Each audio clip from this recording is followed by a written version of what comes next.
प्यारे बच्चों, Shri Shyam group of education के ऑनलाइन प्लेटफॉर्म पर सभी बच्चों का स्वागत है। मैं सुनील शर्मा, विज्ञान विषय का अध्यापक। तो अपना पाठ नंबर 12 चल रहा था, विद्युत। पाठ 12 विद्युत, और इसमें अपना टॉपिक चल रहा था विद्युत धारा का तापीय प्रभाव। विद्युत धारा का तापीय प्रभाव। विद्युत धारा का कौन सा प्रभाव? तापीय प्रभाव। ठीक है। Thermal effect of electric current.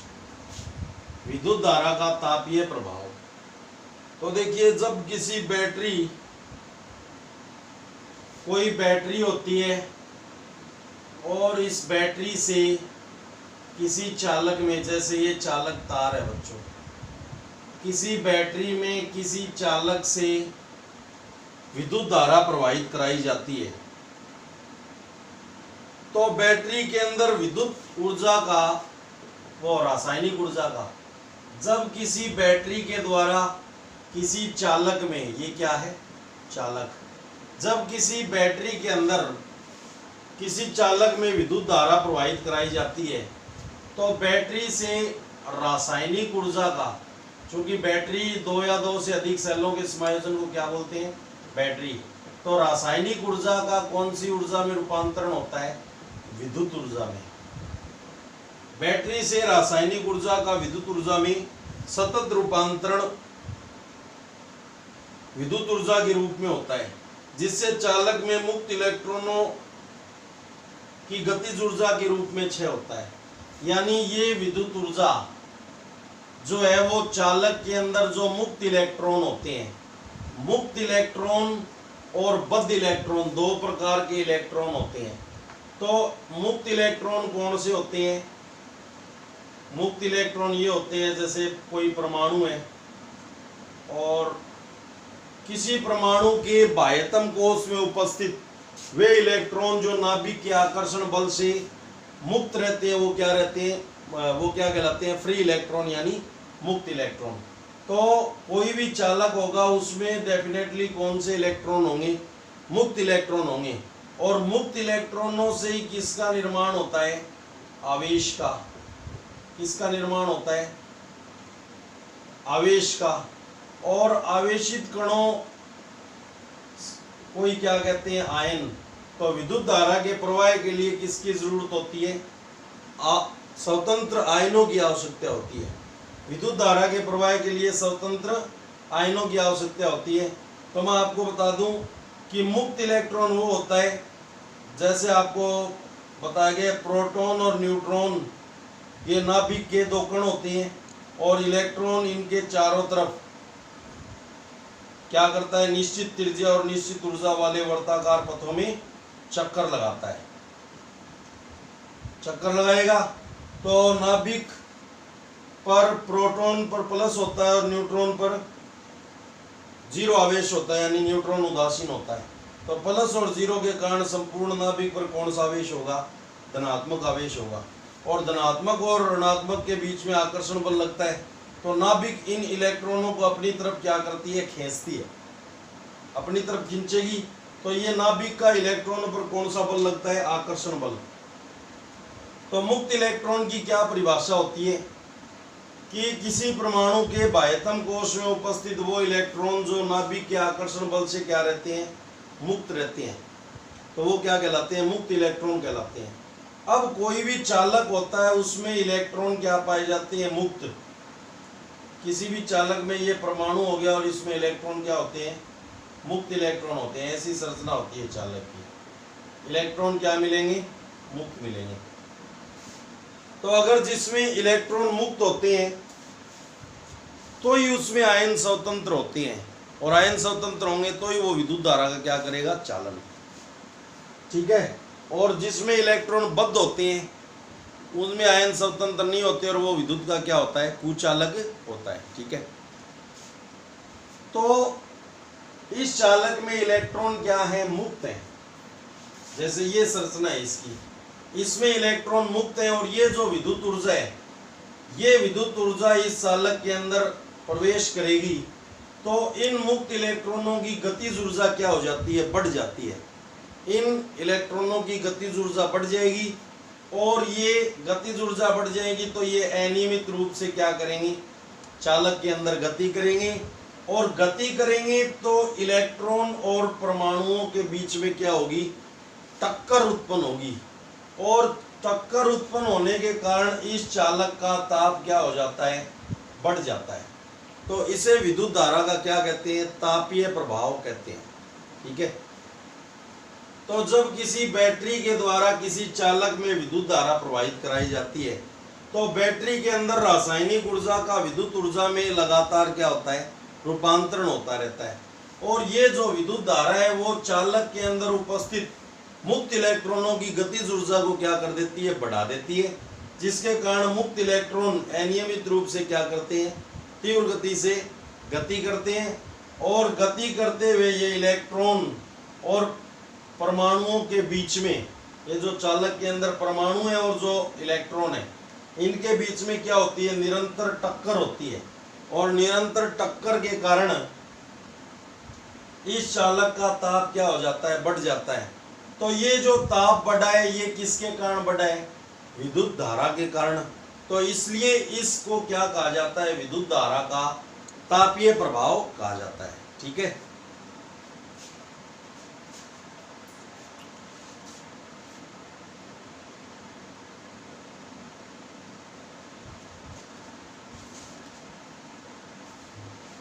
तो इसे विद्युत धारा का क्या कहते हैं, तापीय प्रभाव कहते हैं। अब मैंने आपको बता दिया कि कोई भी चीज विद्युत की सुचालक कब होती है, जब इलेक्ट्रॉन क्या होते हैं, मुक्त होते हैं और मुक्त इलेक्ट्रॉन किसी परमाणु का जो सबसे बाहर वाला कोश होता है ना, उसको बाह्यतम कोश या संयोजकता कोश बोलते हैं। ये आप परमाणु संरचना में देख सकते हो।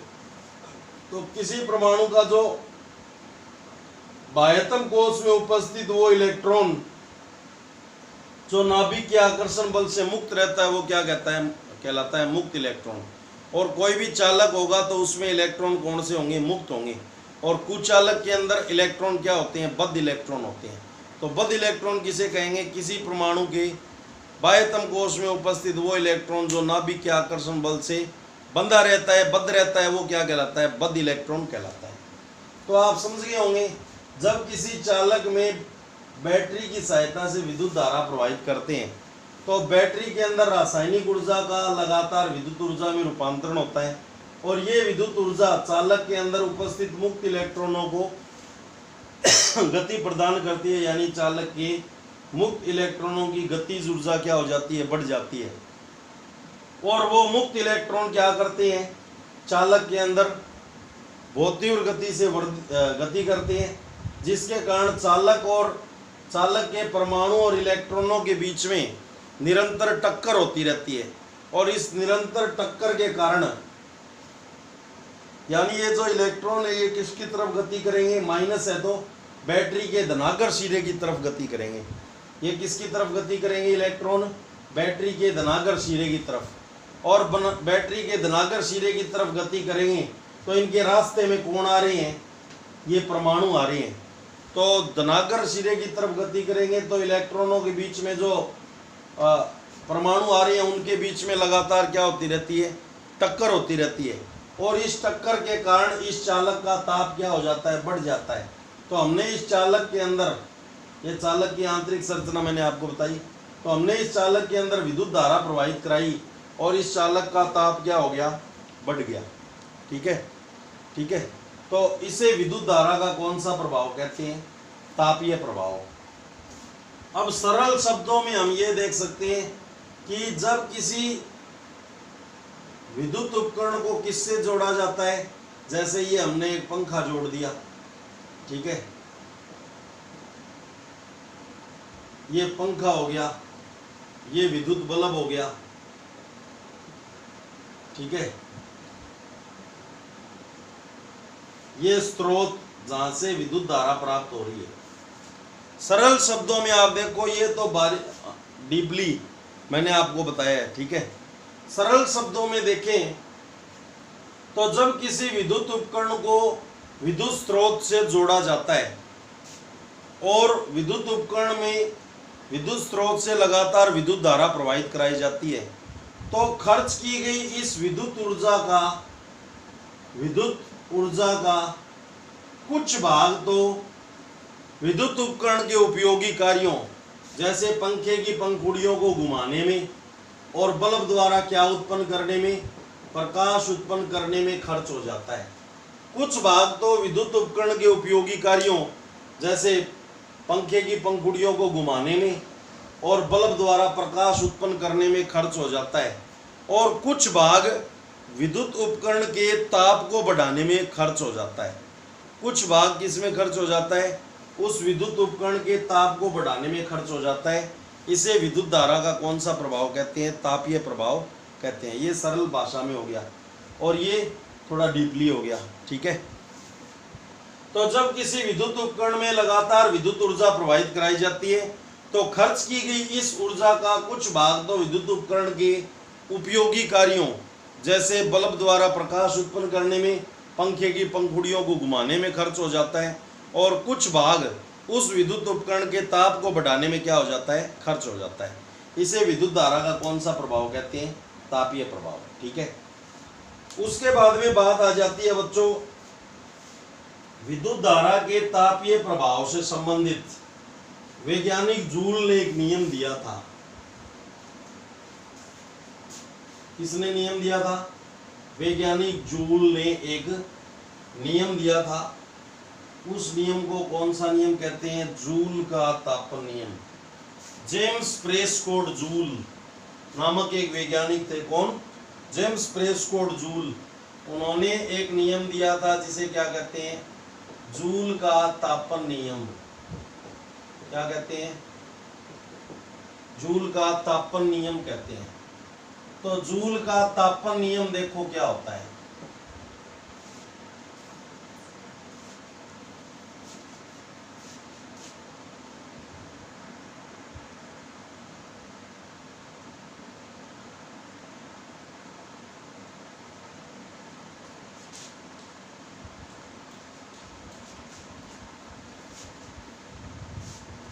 जूल का तापन नियम होता क्या है? किसी चालक तार में Q कुलाम आवेश T समय तक क्या कराते हैं? प्रवाहित कराते हैं। तो जिससे चालक में विद्युत धारा I उत्पन्न हो जाती है और चालक के सिरों पर विभवांतर कितना हो जाता है? विभवांतर हो जाता है V, ठीक है। माना किसी चालक तार में Q कुलाम आवेश T समय तक प्रवाहित कराते हैं, जिससे चालक तार में उत्पन्न धारा कितनी होती है? विद्युत धारा I हो जाती है और चालक के सिरों पर विभवांतर क्या हो जाता है? V हो जाता है, ठीक है। तो मैं जूल के तापन नियम का कौन सा रूप बता रहा हूँ? फिलहाल गणितीय रूप बता रहा हूँ। कौन सा रूप बता रहा हूँ? गणितीय रूप। तो क्या लिखना है इस गणितीय रूप में? माना किसी चालक में, ये मान लिया चालक तार है, इसमें Q कुलाम आवेश को T समय तक क्या करवाते हैं? प्रवाहित कराते हैं। तो चालक के सिरों पर विभवांतर कितना, चालक में धारा कितनी हो जाती है? I हो जाती है, और चालक के सिरों पर विभवांतर कितना हो जाता है? V हो जाता है, ठीक है। तो देखो विभवांतर की परिभाषा से, इसकी परिभाषा से, विभवांतर की परिभाषा से, विभवांतर की परिभाषा से क्या हो जाएगा? V बराबर W बटे Q। V बराबर क्या हो जाएगा? W बटे Q। V बराबर हो जाएगा W बटे Q, ठीक है। V बराबर हो गया बच्चों W बटे Q।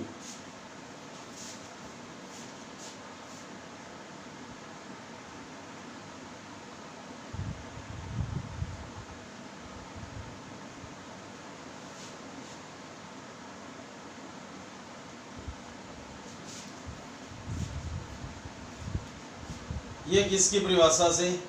विभवांतर की परिभाषा से। अब इसके नीचे एक मान लो W एकम W बराबर VQ, W एकम बज्र गुणा करा दिया हमने, W बराबर क्या हो गया? VQ। अब Q की जगह हम क्या लिख सकते हैं? IT। IT कैसे? चूंकि I बराबर क्या होता है? Q बटे T विद्युत धारा की परिभाषा से, तो Q एकम Q बराबर क्या हो जाएगा? IT हो जाएगा। ठीक है, तो VIT हो गया। अब ओम के नियम से हम क्या लिख सकते हैं? V की जगह IR, V की जगह क्या लिख सकते हैं? IR। तो IR IT पहले ही था, चूंकि ओम के नियम से V बराबर IR होता है, ओम्स लॉ। ओम के नियम से क्या लिख सकते हैं? V की जगह IR। ये W चल रहा है, तो W बराबर आ गया अपने पास I square I into I square RT, या W की जगह ये जो किया गया कार्य है, ये कौन सी ऊर्जा में कार्य है? और ऊर्जा एक ही बात होती है, कार्य करने की क्षमता को क्या कहते हैं? ऊर्जा। तो ये किया गया कार्य ये कौन सी ऊर्जा के रूप में प्राप्त होता है? उष्मा ऊर्जा के रूप में, हीट एनर्जी। तो W की जगह कार्य या ऊर्जा एक ही बात होती है, तो W की जगह जो किया गया कार्य वो हीट एनर्जी में कन्वर्ट हो गया। तो H बराबर क्या हो गया? I square RT। इसे जूल के तापन नियम का गणितीय रूप कहते हैं। H बराबर फार्मूला क्या होता है? I square RT। तो ये जूल के तापन नियम का कौन सा रूप है? गणितीय रूप। कि किसी चालक तार में Q कूलाम आवेश T समय तक प्रवाहित करते हैं, तो उस चालक तार में उत्पन्न धारा कितनी होती है? I होती है, और जिससे उसके सिरों पर उत्पन्न विभवांतर कितना हो जाता है? V हो जाता है। तो विभवांतर की परिभाषा से V बराबर W बटे Q होता है। अब इसके नीचे एक मान लो W एकम W बराबर क्या हो गया? VQ। अब चूंकि I बराबर Q बटे T होता है विद्युत धारा की परिभाषा से, ये किसकी परिभाषा से? विद्युत धारा की परिभाषा से, विद्युत धारा की परिभाषा से। तो विद्युत धारा की परिभाषा से V बराबर वो I बराबर Q बटे T होता है, तो इसके नीचे एक मान लिया Q एकम Q बराबर IT। ठीक है, तो W बराबर क्या हो गया? VIT। अब ओम के नियम से V की जगह हम क्या, पहले तो Q की जगह IT कर दिया, अब V की जगह क्या कर देंगे? IR कर देंगे। तो ओम के नियम से V बराबर IR होता है, तो W बराबर I इंटू आई स्क्वायर हो गया, R का R T का T। तो W किया गया कार्य कौन सी ऊर्जा के रूप में प्राप्त होता है अपने को? ऊष्मा ऊर्जा के रूप में। तो इसलिए H बराबर क्या हो गया? I square RT। और इसको ये क्या है? इसे जूल के तापन नियम का गणितीय रूप कहते हैं।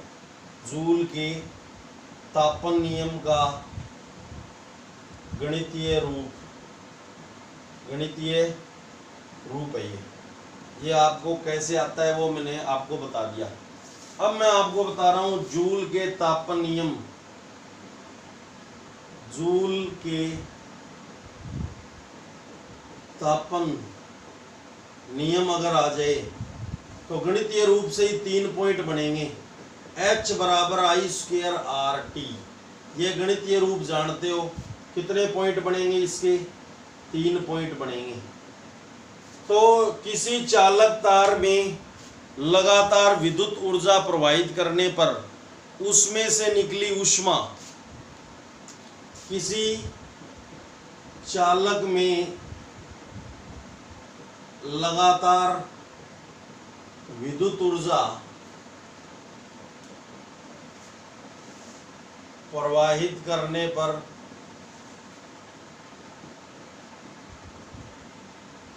उत्पन्न ऊष्मा यानी H, उत्पन्न ऊष्मा जो होती है वो कितने कारकों पर निर्भर करती है? 3 कारकों पर। तो किस किस के समानुपाती होगी? उसमें उस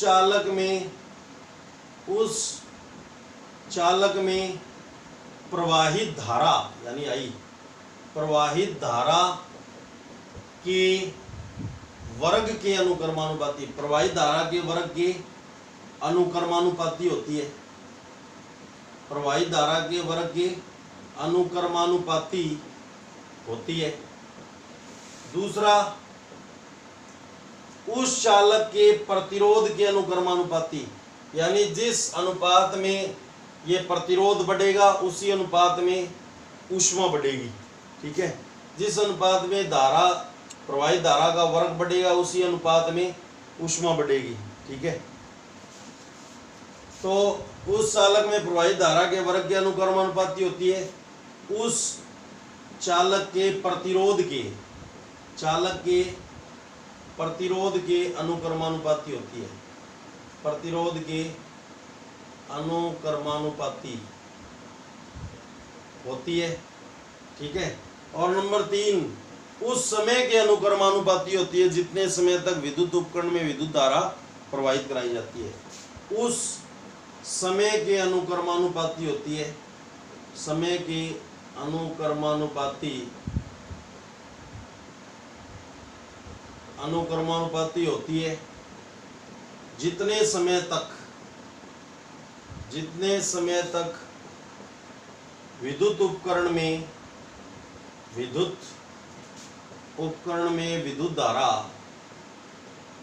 विद्युत धारा प्रवाहित कराई जाती है, विद्युत धारा प्रवाहित कराई जाती है।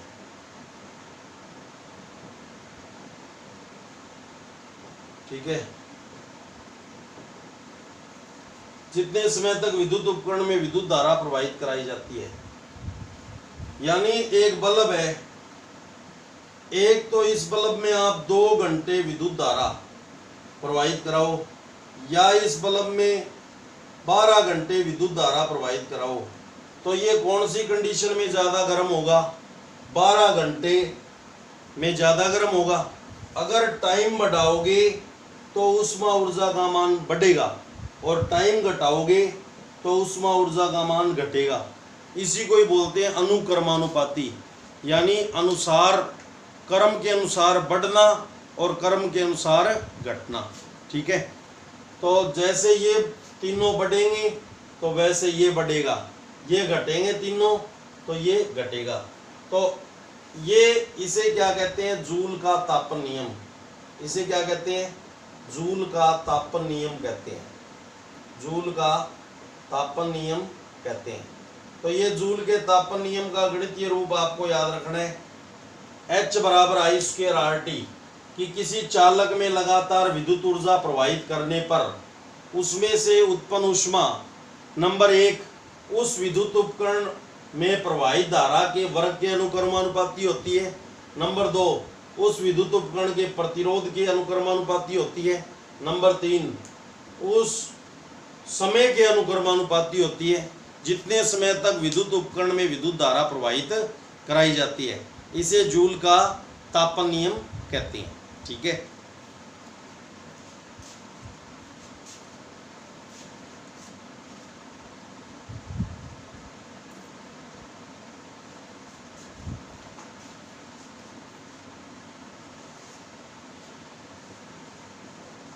अब जूल के तापन नियम के अनुप्रयोग, जूल के तापन नियम के क्या आ गए? अनुप्रयोग।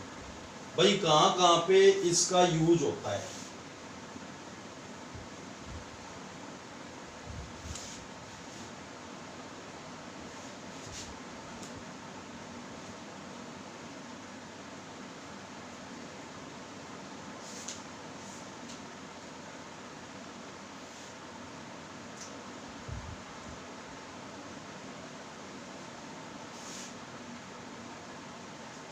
तो विद्युत धारा के तापीय प्रभाव के व्यवहारिक अनुप्रयोग,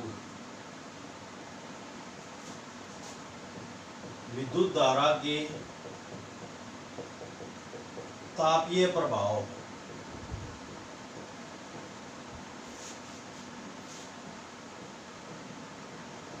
व्यवहारिक अनुप्रयोग, व्यवहारिक अनुप्रयोग, यानी हम दैनिक जीवन में कहाँ कहाँ पे इसको यूज करते हैं। तो विद्युत धारा उच्च प्रतिरोध से गुजरती है तो उसको गर्म कर देती है,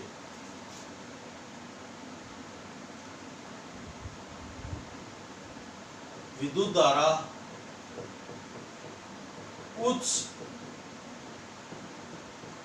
प्रतिरोध से गुजरती है, प्रतिरोध से क्या होती है, गुजरती है, तो उसे क्या कर देती है, तो उसे गर्म कर देती है। ठीक है, मतलब जितने उच्च प्रतिरोध से गुजरेगी उसको उतना ही ज्यादा क्या करेगी, गर्म। तो देखो विद्युत इस्त्री यानी प्रेस जिसको बोलते हैं, विद्युत इस्त्री, उसका उपयोग हम गर्म करके कपड़ों पर इस्त्री करने के लिए करते हैं। हम ये चाहते हैं कि वास्तव में वो गर्म हो, जिससे कपड़े की सलवटें निकल जाती है। विद्युत टोस्टर यानी ब्रेड सेकने वाला, जो ब्रेड को गर्म करता है, विद्युत टोस्टर। ठीक है, उसके बाद में विद्युत केतली, जो कम मात्रा में पानी या दूध या चाय गर्म करनी होती है तो वो क्या होती है, विद्युत केतली, जिसके तल के अंदर क्या जुड़ा होता है, विद्युत परिपथ जुड़ा होता है, विद्युत केतली। ठीक है, कम मात्रा में दूध या पानी या चाय गर्म करने के लिए विद्युत केतली का। विद्युत हीटर, विद्युत हीटर, विद्युत हीटर, ये जो हैं इनके तापन अवयव मिश्र धातु के बने होते हैं, और मिश्र धातुओं की प्रतिरोधकता ये किस पर आधारित है, ये जूल के तापन नियम पर आधारित है, जूल के तापन नियम पर आधारित है, तापन नियम पर क्या है, आधारित है। ठीक है, तो विद्युत इस्त्री, विद्युत टोस्टर, विद्युत केतली और विद्युत हीटर, इनके तापन अवयव किसके बने होते हैं, तापन अवयव बने होते हैं मिश्र धातु के। किसके बने होते हैं, मिश्र धातु के बने होते हैं। और मिश्र धातुओं की जो प्रतिरोधकता है वो उनके अवयवी धातुओं की अपेक्षा क्या होती है, अधिक होती है। मिश्र धातुओं की प्रतिरोधकता उनके अवयवी धातुओं से क्या होती है, अधिक होती है। तो ये चारों भाग गर्म करके ही हम इनका उपयोग करते हैं। तो ये किसके नियम पर आधारित है, जब हम इनमें विद्युत धारा प्रवाहित कराते हैं तो इनका प्रतिरोध, क्योंकि इनका तापन अवयव जो होता है वो किसका बना होता है, जैसे विद्युत हीटर का तापन अवयव क्या होता है, वो कुंडली होता है जो नाइक्रोम की बनी होती है। और नाइक्रोम क्या है, नाइक्रोम एक मिश्र धातु है। नाइक्रोम जो 4 प्रकार की धातुओं से, Fe और Ni और Cr और मैग्नीज, तो ये मिश्र धातु है और ये इनकी अवयवी धातु है, यानी जिनसे मिलकर के नाइक्रोम बना है। तो विद्युत हीटर का तापन अवयव कौन होता है, विद्युत हीटर का होता है कुंडली, जो ऐसे फेरे से होते हैं ना, कुंडली लगी होती है हीटर के अंदर, तो वो उसका तापन अवयव हो गया। यानी तापन अवयव होता है जो भाग गर्म होकर के कार्य करता है उसे क्या कहते हैं, तापन अवयव। यानी जो भाग गर्म होकर के ऊष्मा उत्पन्न करता है वो तापन अवयव।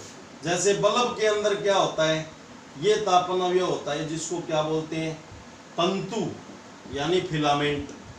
ये तंतु बना होता है W यानी टंगस्टन का, जिसका गलनांक कितना होता है, 3380 डिग्री सेंटीग्रेड।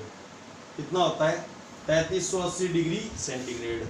तो बल्ब का तापन अवयव कौन होता है, तंतु होता है। ठीक है, उसके बाद देखो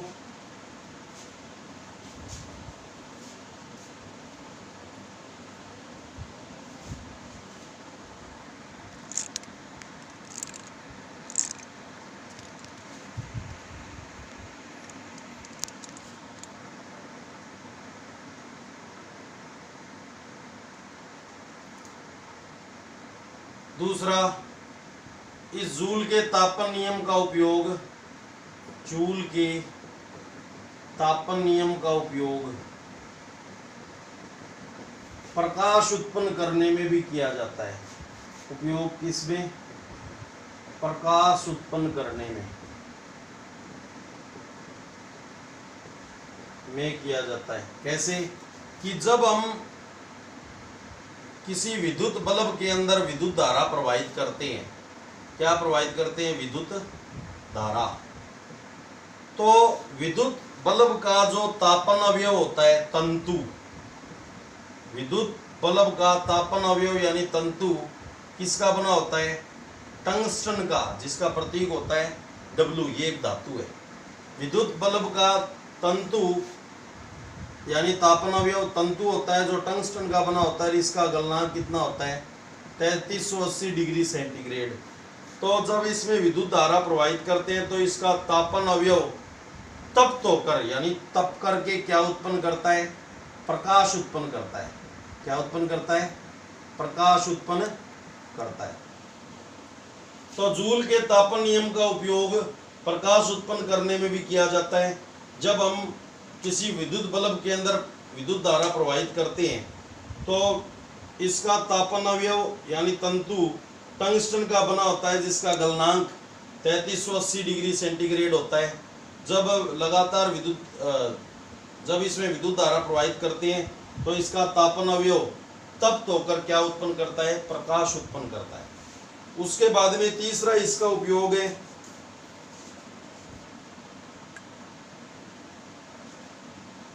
विद्युत फ्यूज। जूल के तापन नियम का उपयोग किसमें किया जाता है? विद्युत फ्यूज बनाने में।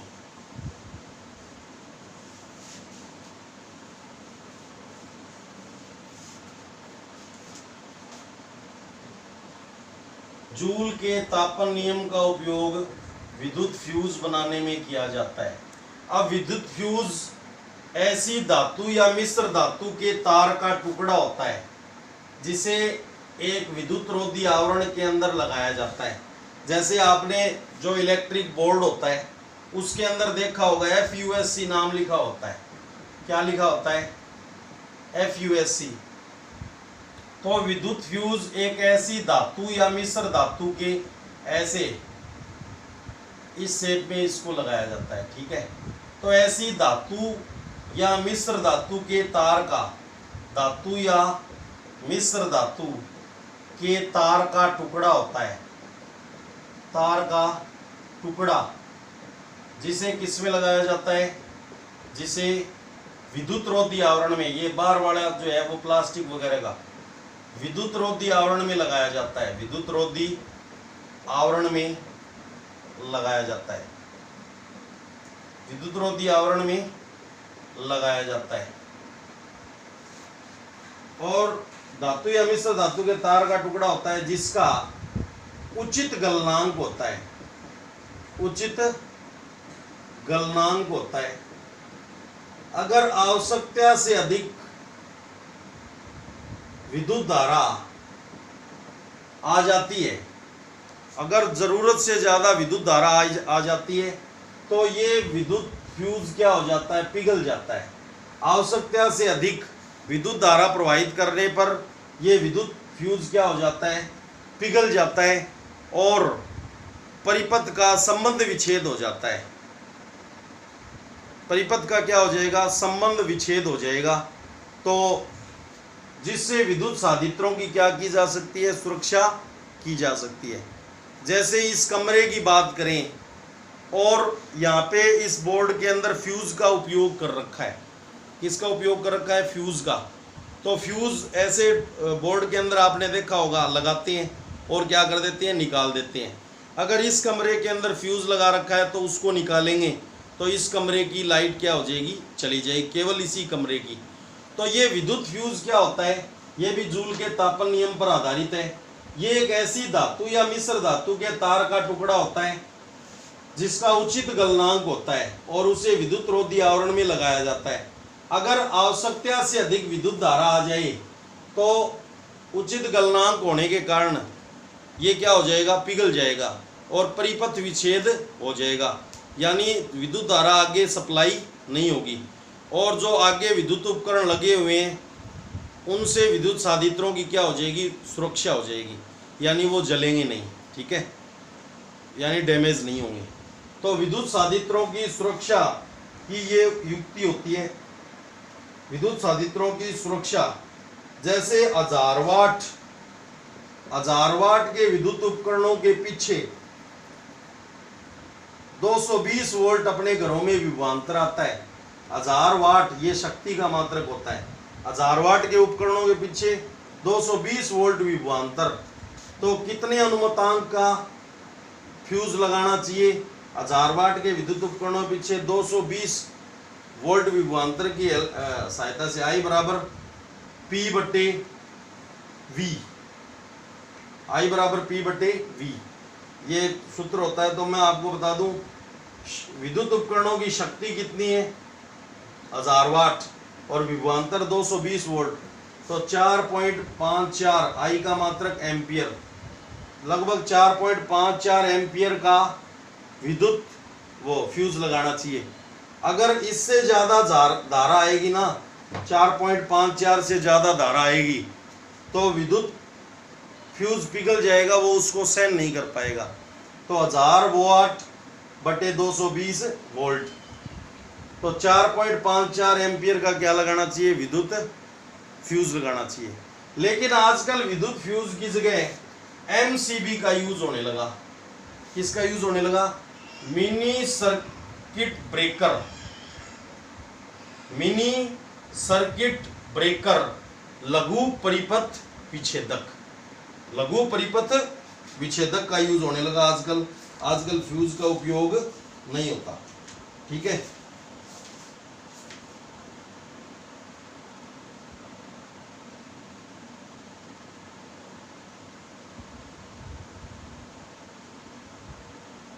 और विद्युत फ्यूज जो है वो परिपथ के साथ कौन से क्रम में जोड़ा जाता है?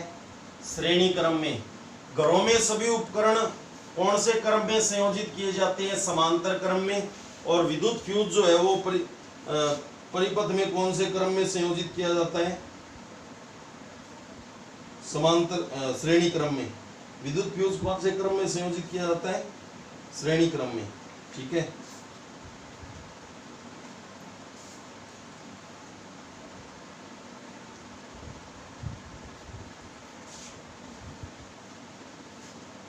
और विद्युत फ्यूज लेड प्लस टिन यानी Pb प्लस Sn का बना होता है। Pb प्लस Sn का यानी मिश्र धातु। वैसे तो ये किसी का भी लगा देते हैं, एल्यूमिनियम वगैरह का तार मजबूरी के अंदर, लेकिन ये किसका बना होना चाहिए? मिश्र धातु लेड प्लस टिन का बना होता है। ठीक है, तो ये था जूल का तापन नियम। धन्यवाद। इस टॉपिक को आप बार बार देखेंगे तो ये टॉपिक आपको समझ में आ जाएंगे। ठीक है, धन्यवाद।